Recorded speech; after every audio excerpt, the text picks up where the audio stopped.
बाळासाहेब ठाकरे यांच्या जयंतीनिमित्त उद्या शिवसेनेचे 2 मेळावे. ठाकरेंच्या शिवसेनेचा अंधेरीत मेळावा तर शिंदेंच्या शिवसेनेचा वांद्र्यातील बीकेसी मैदानावर मेळावा. कोण मैदान गाजवणार याची उत्सुकता. सैफचा हल्लेखोर डावकी नदीतून भारतात आला. आरोपीला एका एजंटने मदत केल्याची धक्कादायक माहिती समोर. एजंटने आरोपीला एक सिम कार्ड सुद्धा दिल्याची माहिती.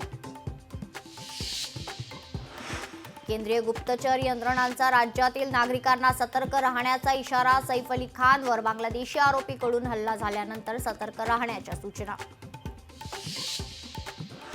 शेतकऱ्यांनी उतरवलेला बोगस पीक विमा रद्द होणार. पीक लागवड न करताच विमा उतरवल्याचं निदर्शनास.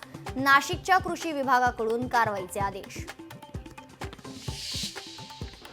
दावोसमध्ये पहिल्या दिवशी 6,25,457 कोटींचे करार. मुख्यमंत्री फडणवीसांनी घेतल्या अनेक कंपन्यांच्या भेटी.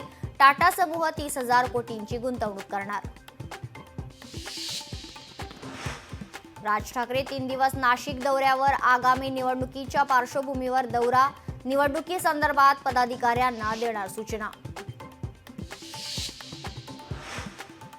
टोरेस गैरव्यवहार प्रकरणात 9 परदेशी आरोपींविरोधात ब्ल्यू कॉर्नर नोटीस. 8 युक्रेन आणि एका तुर्कस्तान नागरिकाचा समावेश. 200 कोटी रुपये परदेशात पाठवल्याचा संशय.